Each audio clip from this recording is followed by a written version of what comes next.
Hi, everybody. Welcome back. Look who we have this week. Our special guest, Natalie, has returned. Your wishes came true. They did. You made my wish come true. I'm back. Did you miss me? Yes. We love having you. We totally missed you. There hasn't been a Natalie feature at all recently. I'm happy to be back, sharing the knowledge and just chatting. So before we dive right in, Abe, you got anything to welcome everyone with this week? I'm not doing housekeeping. Okay. We're going to dive right into housekeeping. I don't like that week. I was given the option of doing housekeeping either. That's your thing. We thought about its existence, so you're owning. We did. I own my housekeeping, and people seem to like it. Okay. So there was a lot of reaction to the engagement issue last week. So there was much discourse. A lot of discourse about whether or not men should wear an engagement ring. So is Rafi going to wear a man engagement ring? I actually have so much to share. I did a field study. Okay, please tell. I asked my boyfriend, and I asked some of his friends that are in relationships, and all of them said absolutely not. We will not. And I was like, oh my God. And I had them listen to like the clip, the shortened version of your podcast, because they claimed we don't want to wear man engagement rings. And I was like, any band, like even just like whatever your wedding band would be, it doesn't need to be glitzy, because you know, man engagement ring might be giving glitz. And they were like, no, we're not married yet. Like, it's just not traditional. It would be weird. And I'm like, what? That's really interesting. And then I said to Rafi, I was like, well, I have to go around, like, being claimed by you, like a year before we get married. And he was like, okay, then fine. I guess I won't be buying you a diamond ring. And I was like, that wasn't the Rafi's intention. rebuttal. Rafi, I'm going to say to you, Raf, that was not the answer. He gave a little sass, but I asked him and I asked two of his guy friends, and they were like, no, it's just like not the tradition. It would feel weird. And one of them said that he wouldn't wear it because it's like a jinx. And I'm like, that seems like a cop-out. That's so interesting, because I would think that your generation is so evolved that you'd be like, you know, I it's feel not like property. you keep saying our generation. I'm sorry. You keep saying our generation is evolved. It yet is. The biggest supporters of Trump are like Gen Z white guys. I don't know where you keep getting that impression. I know a lot of evolved young people, and I would think that it would be considered equal. Like, why wouldn't you wear just a silver band or a gold band? Like something really minimal or not even metal. Yeah, just anything to indicate like, oh, I'm committed. Like, but have you ever together. seen a guy wear like a non-metal ring? I have. Okay, so I worked at a jewelry shop in Provincetown, which did a lot of male engagement rings, and the guys love this, like, I mean, it is kind of metal, but like it's black? a black tungsten ring. But they have like these, you know, like silicone jelly rings for like the guy who can't be responsible for a metal ring. I'm back at I was in Provincetown working at a jewelry store, and they had a lot of male engagement rings. Yeah. Which I think is interesting. Yeah, so I learned... Yeah, because how do gay guys propose to each other? There has to be a ring. Yes, so, I'm with you. I think learned this is interesting. So much. So the store I worked in specialized in like you creating your ring from scratch. It's like a custom jewelry store. And I learned so much about like some guys really do want different stones embedded in their ring. And they don't think of that as like so feminine. I mean, could be thought of as feminine to some people. But I mean, after I saw all these like gorgeous rings that they wanted, it's really not a gendered thing. It really was just beautiful. And they specialized. It was like the place to go in Provincetown for a man to propose. And he would make an appointment. The gay community ahead as always. Yeah. Well, but that's way ahead. But in the case of two men, they would have to have rings to symbolize that, because what else are they doing? Then they would both not be wearing it. Or two women. Only one person could wear whoever proposed could give the ring. I mean, why does it matter based on gender? Not so much. I found that like so many couples came in and they wanted like matching. Yeah. They came in with the intent like, oh, we're looking to get engaged. Maybe not one of us is going to like surprise the other. We want this ring. He's gonna have, it's the same setup of cascading stones. He's gonna have sapphires, and he's gonna have emeralds. Cascading stones. Natalie, we can tell that you're in the fashion industry. Yeah. So clearly this struck a chord. So we've had a lot of discourse about that. So I wanted to point that out. I actually haven't heard of any man listening to the podcast say that they would want to wear a man engagement ring. I should have asked Dad if he would have worn it. I forgot. Dad is going to say yes, obviously. Okay, we do have a surprise for today's housekeeping. But before we housekeep, I do want to say one more thing. Last week at the company I'm working for, we met with a podcasting specialist to talk about the podcast at the company. A podcast doctor. And this guy was one of the most impressive people. It was an incredibly helpful hour and a half. And he was talking a lot about how you absolutely need video and you need to be on YouTube. And so we're thinking a lot about our pod and our videos and what we can do if we want to bring the pod to the next level. Does so stay this tuned. mean we can get podcasting things? What's things? What's that? Like a GoPro? No, like the flag. I don't know what it's called. Like the cover that has the logo on it on all of our mics. Well, remember we were going to merchandise? Stay tuned. We have to talk about that. Remember we were going to do our little merchandising situation? I don't think that we have a big enough following. No, for we do. merchandising. Our followers love us. Okay, so let's go straight so can we get the flags? So if this is on let's video, look into it. is this going to be on a video? It is. Well, look how amazing I look in my tie. You do. Natalie's wearing a very snazzy tie today. She's wearing tune in on stripes YouTube and polka to dots. see my awesome outfit.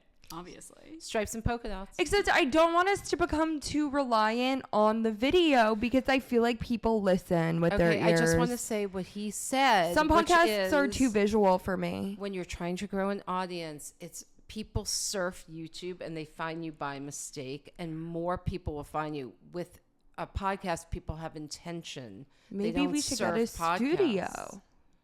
Anyway. We have our kitchen stew. Yeah, anyway, moving on. Okay, so we had a caller this week. Okay, we fixed our phone number. Guess who? No, Guess it's who? not a phone number. It's a speak pipe. Okay. You have to call into our speak pipe. It is at the link in our bio. Very easy to use. Very easy. Very intuitive. Much easier than what we had going on before. All right, here's our special listener. Hello, it is Eric, Dad, calling in about episode 21, Do I Seem Old to You? Just wanted to say it was another great episode. Thanks for the props on my use of the lingo, that I'm the only adult where it sounds okay to use it. I have an unexpected comment about the fashion part of the episode. I gotta say that the only designer who I can recognize her stuff and appreciate is Diane von Furstenberg. I know, Ellen, you said you were mentioning wanting a timeless style. Well, to me, Diane von Furstenberg's got it. I also wanted to say sometimes some things are in, but they're ugly.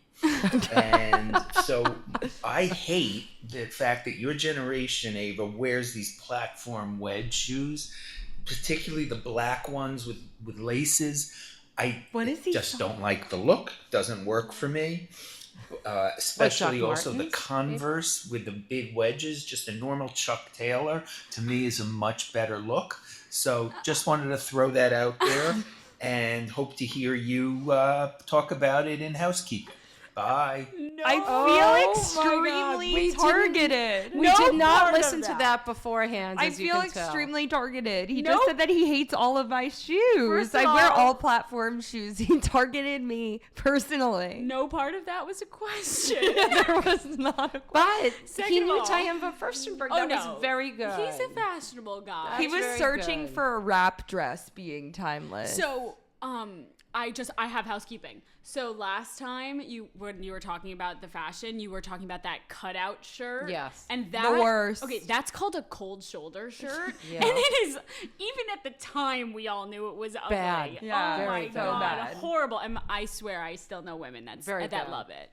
I think sometimes you still see them. Yeah, you still see them, Oh, and it's you always see a them. fail. It's horrible. Yeah, I don't like that. It's just like not. Natalie, fringe in or out? I love it. You love fringe? I love a fringe bag. I love a fringe jacket. I think it's going to have a big moment this summer. Yeah, I think fringe too. No, not this summer. maybe too hot. this fall, like in the suede and leather Yes, persuade. I think too hot right now. All right, that's it for housekeeping this week. Shall we go into loves and hates, you people? Sure. Yeah. Okay, who's kicking off? Love. Natalie. Should I do a love? Do a love. Actually, what time is it? Oh, before you ask, my love of the week is that I got a new watch. Shameless plug, I got my watch from Macy's because I got a raise, so I invested in a timepiece for myself, and that's my love. And I love it. Need we say that you work at Macy's? I do work at So Macy's. did you get a I good discount on it too? An employee discount. That's a very nice watch, Nat. Fits my I wrist do have a question, nice. though. Why wear a watch when you've got a phone? I think of the watch as more of like a piece of jewelry. Mm-hmm. I didn't care about the utility of it. That's why it's small and like my eyes aren't that great. It was a piece of jewelry. I needed something else, and I don't love like a bangle. She wanted to be blanged out. Yeah.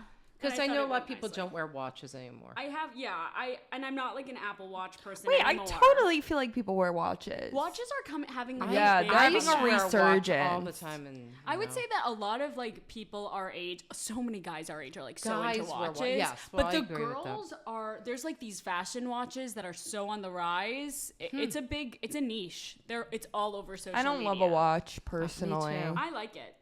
I think I it's don't. fun. I like a bracelet over a watch. And Me I'm too. not a bracelet girl. Like You're I have not. one bracelet. You're I not. like the love. Ava, what's your love this week?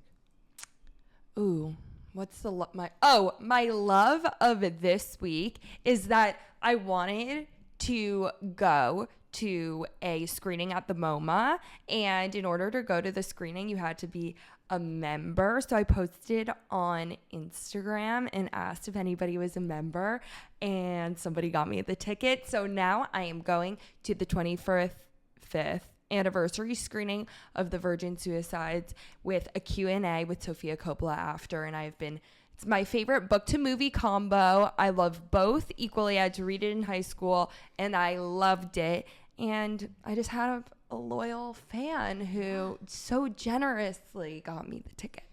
And it's someone, by the way, the MoMA is the Museum of Modern Art, for those of you that don't know.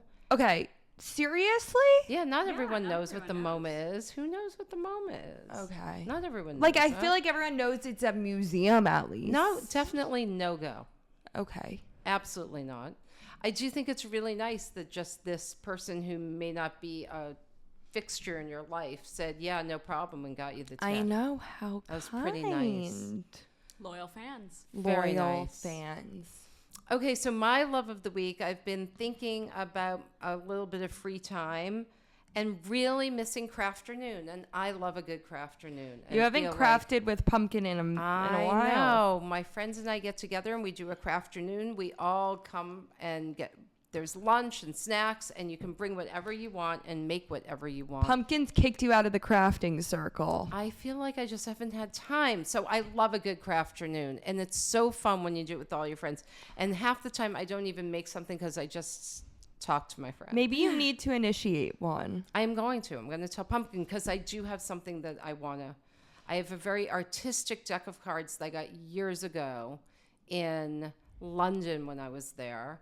And they're just beautiful pieces of artwork, each one of them in the deck of 52. And I want to do something. So I think I know what I want to do, and she's going to help me. She also needs to help you hang.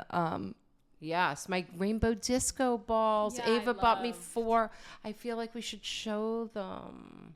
Well, they're not hung. No, I know we could show them on the pod No, for the no. video. You know, I think they can come in Ava when got they're me these hung. beautiful You can rainbow post. resin disco balls in honor of Bubby, and Yeah. they're 4 little ones, and they're really cool. They And hang if on the wall. the hangings behind us don't look straight, it's because it's not your strong suit and you're getting Pumpkin to hang them for you. Okay, I think they're pretty straight. We didn't change this. Oh, we forgot to change that. Everybody's seeing our Oh, pictures from Italy God. when we went to cooking Oh, school. God. You can see the pasta we made and the salad. I can't believe we didn't change it. It's okay. For years, Nobody I thought cares. that was s'mores. I just Really? want to say, for years, I thought that was s'mores. It's ravioli. I know. It's I'm an ravioli that adult we now, I know. made in Tuscany. Okay, Anyway. let's keep going. What about your hate? My hate is like allergy season has been Bad. kicking Terrible. my So ass. bad. I was up last night thinking, oh, what is my hate gonna be? I have like 1,000 hates, and then I couldn't fall asleep because I was so stuffy and coughy, and I'm sick of it. And it's been raining. Yeah, I'm The just weather sick has of been it. terrible. Terrible. That's my hate. My hate of the week is that I woke up early this morning to try something new. I went to Solid Core, and yes, the rumors are true. It fucking sucks. At first, when I got there, I thought, maybe I'll like this workout because I like Pilates. And then I walked in at 7:05 and it was like blasting music, and I can barely hear the instructor telling me the positions, and they like do these like little small movements that really hurt, and I just didn't like it. Is it I a really didn't like what, it. Is it a circuit for Pilates? It's like their own type of Pilates, and I found everybody that worked there to be extremely annoying. How many people were in the class? Like 10. I hear it's like the hardest. It's really Really? hard. Yeah. It's really hard. Like the girls at work are like, oh, Solid Core is so But like hard. it's not fun. You're on the reformers, though, right? Yes. Yes. And then what? You switch and move around. You like to do all different reformers? things on the reformer, but like it's just it's like planking the whole time, basically. Okay, But that you sounds did- terrible. You did show me your headstand today. No, my and that was pretty headstand good. cannot be attributed to Solid Core. My headstand is attributed to my hot yoga studio, which I'm never ever veering away from again. Aww. Loyal. Or Totally loyal. my F45 classes with my trainer. Like, he's not my trainer, but I happen to go to classes that aren't very full with my friend Juju, and he yells at us the whole time, and we have become really fit. I would like to have the mindfulness class that you told me about. Could we go do that? Oh, I looked it up. Is It's expensive. really, Like, I couldn't believe what I was reading. really? Yeah, it was Oh. crazy. Okay. Well, I'd like to read about it, even if I can't afford to go there. No, it's not that you can't afford to go there. It's like it's the kind of thing where you're like, would I want to spend that much money on this? Do you know what Okay. I mean? Like, Yes. Like- I'm going to investigate and see what I think. Okay, want to hear my hate of the week? I do. yes. My hate of the week was on Saturday night at 4:00 in the morning. I Oh my woke up God. with a ringing in one of my ears that was so loud, and it felt full, and it was ringing, and I had no idea what was going on. And She was convinced that she was going to have a stroke. yes, and that's my hate of the week. My hate of the week is that you get to a certain age, you people who are young and think that nothing's going to happen to you. There is a moment when you get old enough that you begin to have to consider every ailment and be like, wait, is this something or is it not something? So 4:00 in the morning, and we were not in our home. We were at guests in someone's house because we had gone to a Luke Bryan concert, which was surprisingly Country girl, entertaining. shake it for me. Yeah, Erica's girl. walking around Shake shaking it it for around. me, girl. Shake it for me. Anyway, he was very good. I thought he was a super good entertainer, although I knew no songs. I was the only person there with Eric who did not know anything. But I'm in someone else's house. I didn't want to wake up Eric. I didn't want to wake up these people. But I was thinking, am I having a stroke? And I had to think about it because I got really Okay, scared. but not only did you think you had a stroke at that time, but then you thought you were having a stroke continually throughout the entire day after. I would like you to know that when I finally got up on Sunday and I did get back to sleep, I drank a lot of water. I thought I was dehydrated. When I woke up, I could not have Dad talk to me because it was reverberating so much. And it was like, I just couldn't listen to anything. And these people wanted to go on this major hike. And I was just like, there's not a chance. Do you think that this was at all related to the loud concert you went No, to? I was thinking that. I was like, is this because of the concert? But when I went to bed, I did not have it.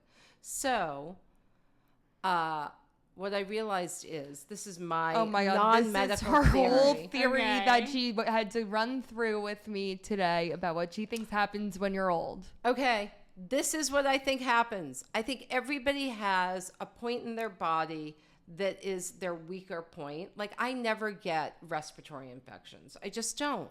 I don't get sinus infections. I just don't. I don't know why. I've never had strep.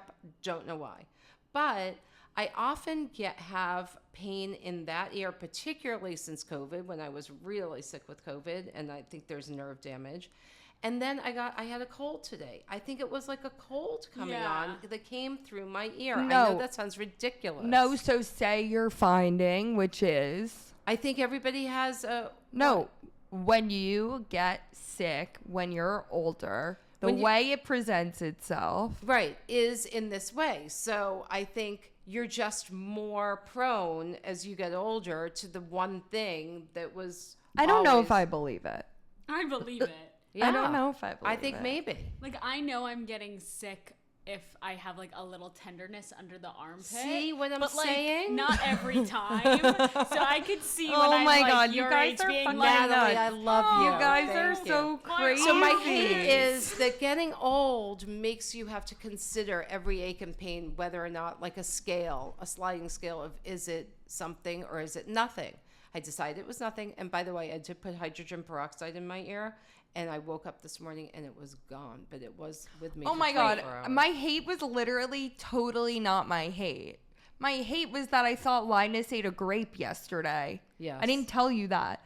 I had to cancel the other ship class that I was in because I thought that I dropped a grape and Linus ate it and that I was going to be responsible for And what'd his you have death. to do? Say what you did. I had to call ASPCA Poison Control and pay $100 for them to tell me that if he happened to eat one grape, he would be completely fine. Turns out he didn't eat a grape. He was So completely Ava's fine not today. telling you the full story, and the full story is this is now the second time that Ava has had to call poison control because she couldn't remember the first time what they said about eating a grape. No, the first time was not about a grape. Yes, it was. No, the first time you thought that he ate my UTI medication. oh my that's right. God. That's right. I don't That's think right. you're ready to have children. You thought that That's right. he ate my Azo, and I By was. the way, Oh my God, it's that always would in be Ava's room. hilarious. The dog is always having an issue in your room because he eats everything in your room. Okay, This is to be hilarious. honest, it's because he feels so comfortable around me. Okay, so let's move on. But I do want to say, Wait, a now reverse. I'm scared that the door to my room is open. The door to my room was open, but he was sitting in his bed, so it was okay. So the hate, which is you thought you fed Linus a grape, really is a love because I have to tell you, the poison control people are incredible. They are so good. They talk you through everything. They're excellent. Oh, he excellent, heard us excellent. talking about he him. comes. Hello, little boy. All right, Okay. let's move on. So are we doing a listener? Oh no, we had a caller this week. We had a caller who we are now formatting into our Natalie Q&A. We are. It's a little like last week where somebody called in and asked a question. We thought this would be good because Natalie not only is really working her butt off, but you're rising in the workplace. She's going up in the ranks. So here's what I'm a happened. star. We had a caller call in and talk about the fact that they have an assistant and what it's like to manage an assistant when there's not too much of an age difference. And the assistant seems to not really want to work that hard. And they're having a hard time navigating being formal versus informal with each other. And we thought, who better to talk about this Than our friend Natalie. Natalie? Because Wait. Natalie got a huge promotion recently. and newly has an Yeah, assistant. I have an assistant now, which is something that I've never really had. Thanks to the congratulations. But Woohoo, yeah, Nat. I'm Well not, deserved. Natalie I'm has no- somebody working under her. Yeah, I'm no expert because I'm new at it, but I can give my 2 cents, having experienced it in real time.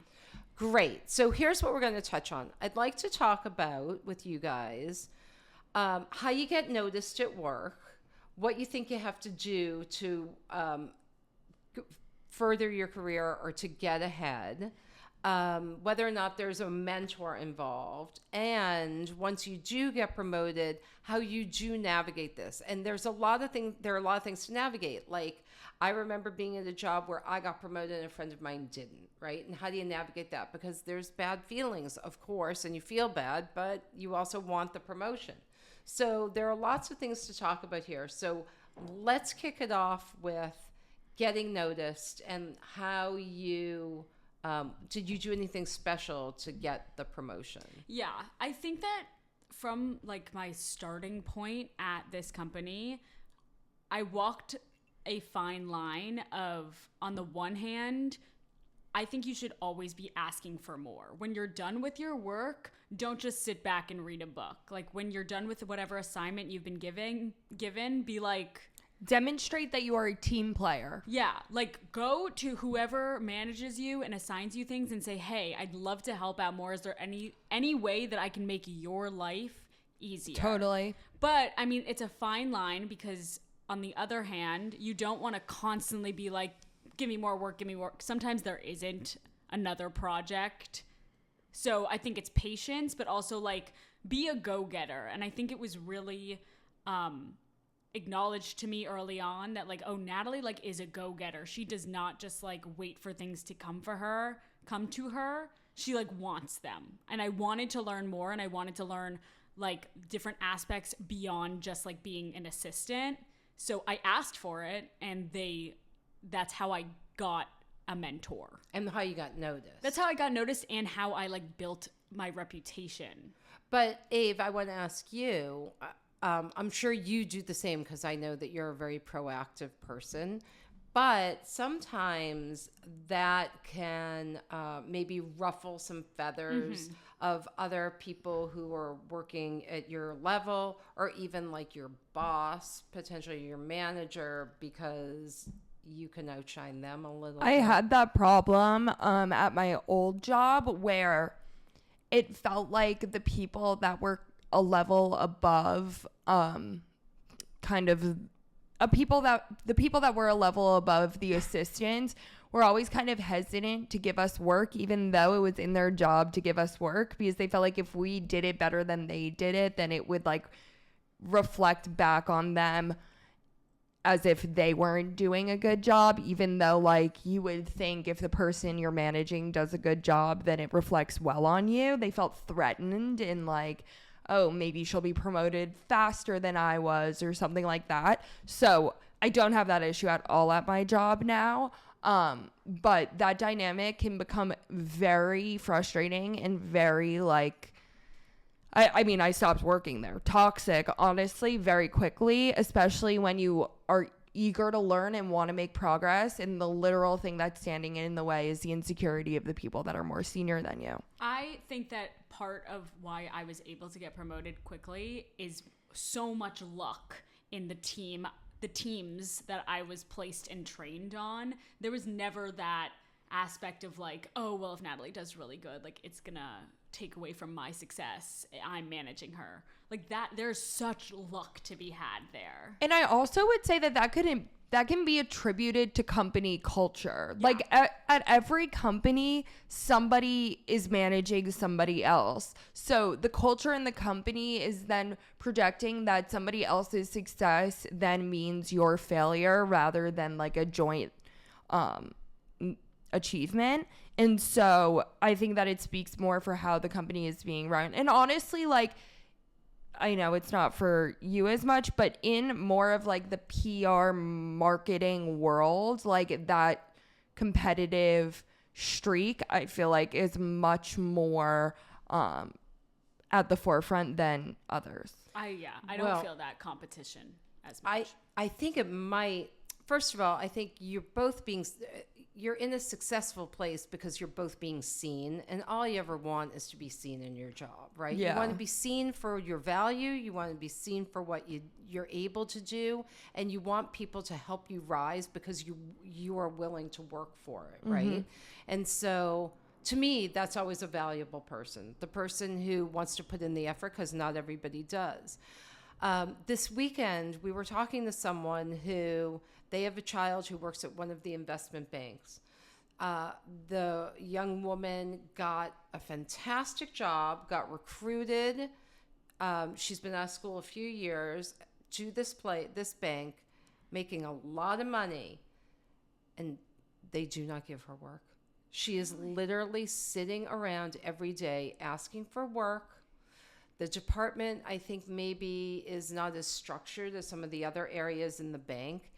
And so while she's happy, she's making good money, she does not know what to do with her day. And I really was stumped. I've said, has she gone to other team members? Because they were saying, what do you think she should do? I'm like, well, I'm not really sure, but thinking about it.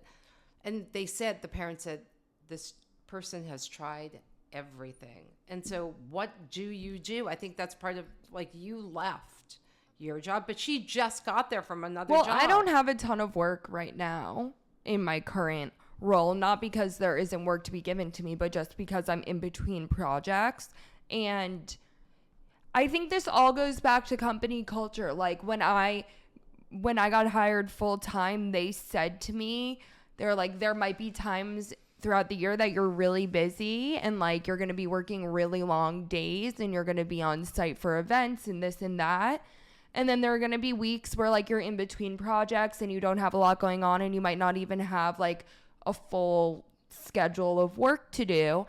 And on those days, you should not feel tied down to your computer. Like they literally said that to me. They were like, you should be able to answer emails. You should be able to get your work done. But if you're not getting a full workload, it's not up to you to create more work. Like if somebody needed something or somebody's asking you for something, or if you're checking in and nobody needs anything, then use your discretion. Well, also because you're overworking on the other end, right? Like your day when you have an event is not like an 8-hour day. No, right? obviously, but really what I'm saying is that it's a part of the company culture to know this and know that people get anxious when they don't have enough to do, and it's up to the company to quash that worry.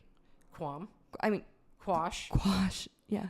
I think that's true. I wonder if this is a question people should ask. Like this young woman, it sounds like a newer division in the bank. And so I wonder if the question is like, is the day regimented? Is the work regimented? Because you think of that as being a bad thing, but maybe in some ways it's a good thing because you know what's coming, as opposed to if it's highly entrepreneurial or new in some ways, they don't have all the systems down, and it could mean that you just don't have stuff to do, possibly. Yeah. I'd be interested to know how long she's been in the role, because I agree with Ava. A few months. Really? A few months? That's a while. Like That's more than new. Time. More than brand new. That's actually like a while. Because I'll say that even I think in every business, like things are very like ebb and flow. Right. In my busy times, like I'm working so hard for like weeks at a time, but then I know in like July and August, I'm going to have days where I'm somewhat bored. Mm-hmm. And I know that from the 2 years that I've been at this company.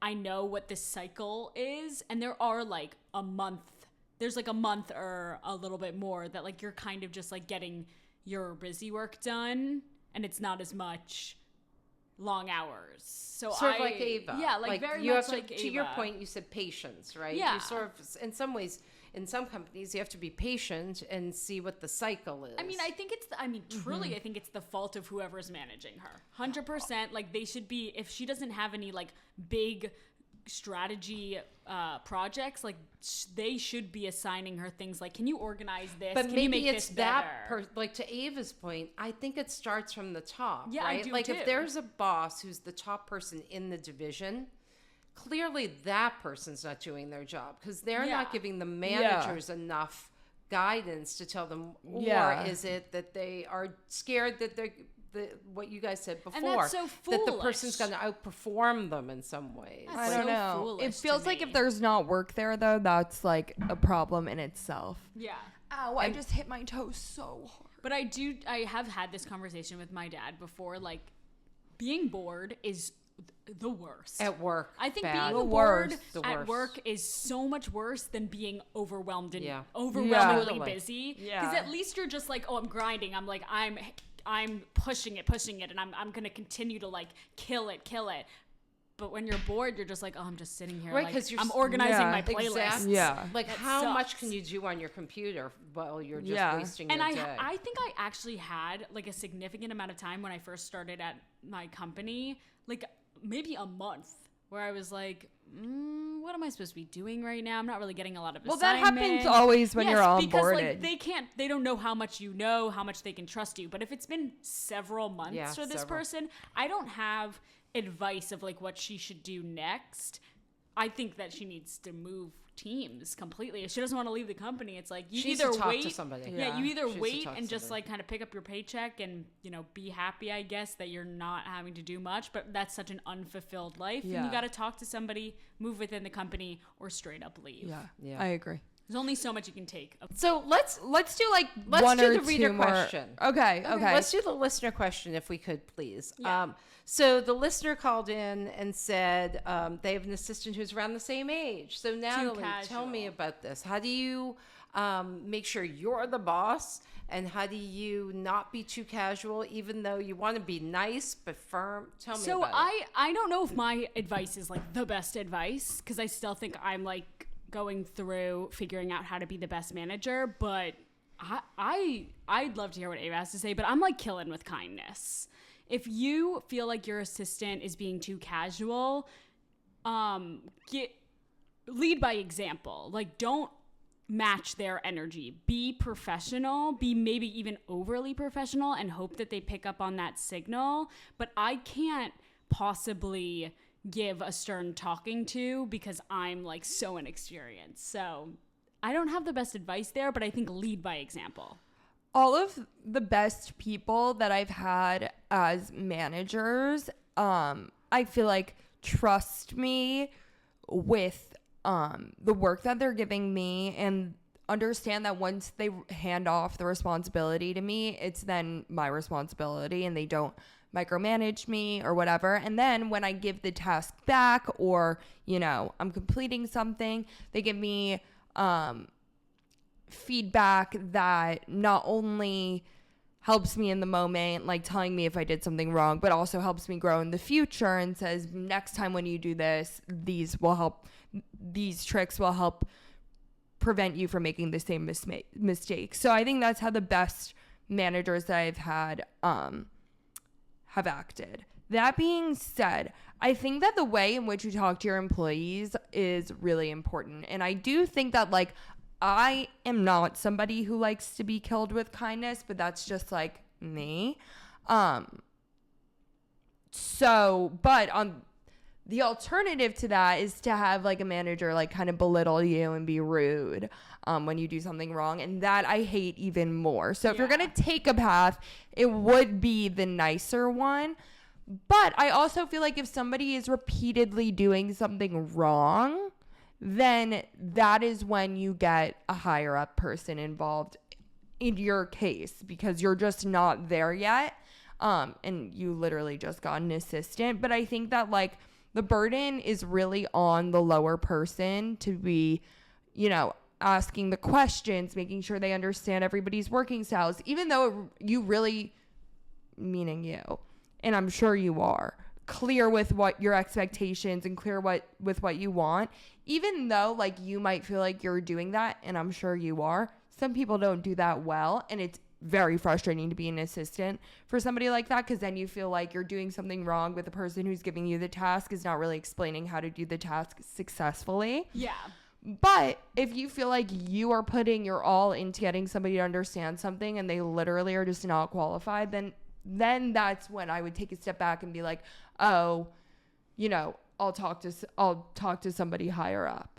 My question to Ellen, actually, since you've been bosses many times, what the caller said something like they don't have motivation to work at all, and they just feel like the person is like half-assing it. So what would you do then? I think you guys both gave really good answers. I think a lot, of course, depends. So for this person, I think it depends how long the person's been your assistant. Because when you're starting out, there's not that mutual trust there yet. And so I think you probably feel this way too, because you're just starting out, so you're getting a feel for each other, right? So you want to be nice, but I think professional is the right way to go. You're trying to mirror the behavior you want your assistant to have, right? So I'm going to be very professional. I'm not going to talk about my personal life. I'm not going to talk about what I watched on Netflix. We're just going to do our work, right? And I think you do that in the beginning until you have more of a bond. If this person has had the assistant for a while and the person's not motivated, they need to talk to the person, right? They need to say, listen, to Ava's point, I just want to give you some feedback. I think it's constructive.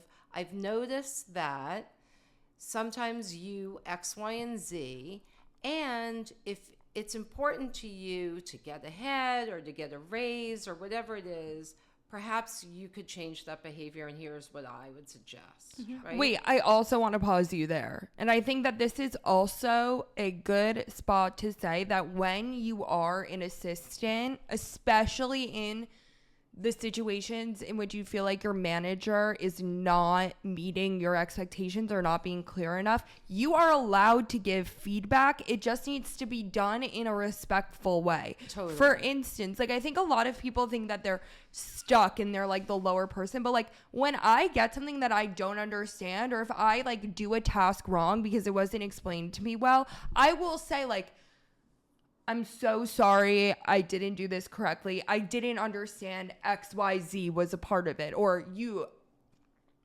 in explaining this, you didn't mention these steps. In that way, it puts the own. At the end of the day, it's on the manager, right? It is. It's on the person who's teaching you. But I think that people get stuck like doing something wrong rather than like saying to, you know, their superior, like, I am confused. Yes, I think communication is everything between you and a boss, right? And it's a dance that you both have to be part of. And so it's up to the assistant to say, I got it wrong because I didn't understand. And it's up to the boss to say, maybe I didn't explain it correctly, and maybe that was partially my fault, right? I don't think there's a big gap in between like killing with kindness and being rude. And that's where most people live, is in that middle ground. So you're trying to be as polite and respectful as possible. I'll say this though, if you're either new at being the boss, or if the behavior doesn't change even though you speak to the person, and this assistant is not doing a good job, then it's your responsibility to go to your manager or go to your boss and say, could I talk to you about something I am not sure how to handle? And that's what this person should do. If they don't know what to do, go to their boss and say, I don't know what to do. The assistant's doing X, Y, and Z. I'm trying to give it more time. I've tried this. I've tried that. What would you suggest I do? Yeah. And I think that then that's a teaching moment for you as a middle boss, right? So you can hear what your big boss would say, and maybe you get good constructive advice. So for this person, I think a lot depends on where they are in terms of how long they've been the boss of this person. I just need to think quickly though. If the person's completely unmotivated, see, my feeling is always, when you come into a job and you become the boss, I want to give a couple of months. I give the team, I don't fire immediately, right? I'm not that person. I like to give the team a couple of months, show me what you got. I'm going to work as hard as you, and we are going to work together. I'm going to try and be as clear as I can. I'm going to ask for feedback. Do you understand? That's a good boss, right? I'm not touting my own horn, but I am a good boss. I was a very good boss. Touting? Yeah. Touting my own horn. Tooting? No. Well, I thought it was tooting. Okay, well. Okay, tooting my own horn. Anyway, so now I lost my train of thought because you stopped me. But they give you feedback. Right, they give me feedback, I give them feedback. Oh, clear. And then once I'm there a couple of months, it's touting. Thank you. I was a journalist by trade, but I okay. was a journalist And an by editor. trade. So was I. Okay, so Me too. we keep interrupting. I give them a few months. if the behavior does not change, so for this person, if the behavior does not change and it's been a few months, I'm sorry. Let Yeah. them go. Time to Cut cut it bait. I will out. say If one. people don't Cut it rise, you don't want off. them working for you. I will say one note to this that Shut it I down. experienced when I was an assistant.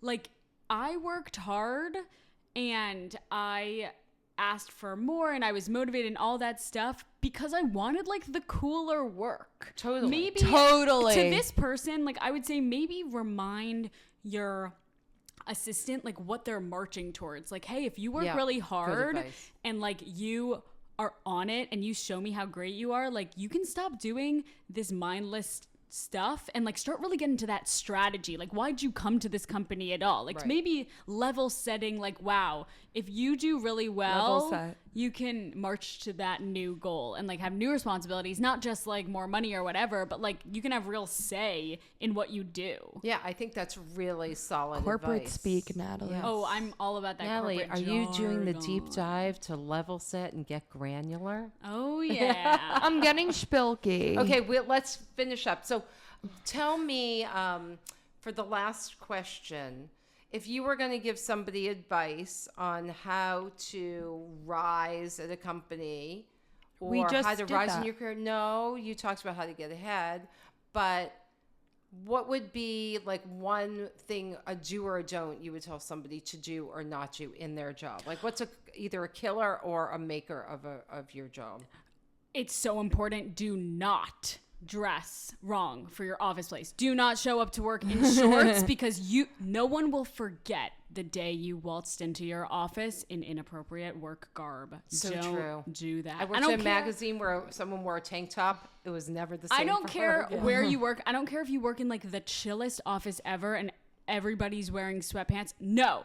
You put your best foot forward and you just put on a Knuckle nice crack. pair of pants and a blank shirt and some nice shoes and don't show any skin. You are getting nothing Natalie's from showing skinless. skin. No, because No, I'm think, telling Natalie, you, I think this is outstanding advice. I look around it the drives office. me crazy that people don't. If I dress. see one person's bare legs, I don't care if you're short and you think you can get away with it. You can't. I'm sorry. No shorts. I'll never Natalie's a forget. stickler. I'll never forget. I Well, know. but on the Zoom call, a lot of people don't work in person. On the Zoom, On a Zoom dress call, on the Zoom. I think that you should. Yes. I think whatever No. on the I bottom. don't want to see a T-shirt. I don't want I to wear see sweatshirts all the time. I You don't like I it. think you can wear a blank. I think if it's it's a, I unacceptable. think you can wear a crew neck sweatshirt that's blank. But one of the first weeks that I was working, I got on a call with a guy who I no longer work with, and he was wearing a New York Giants hoodie, and it's 2 years, and I still remember. It's embarrassing. Yeah, I'm with It's you. not that hard. No Just hoodie. put on a white T-shirt, though. You should wear something Okay. benign.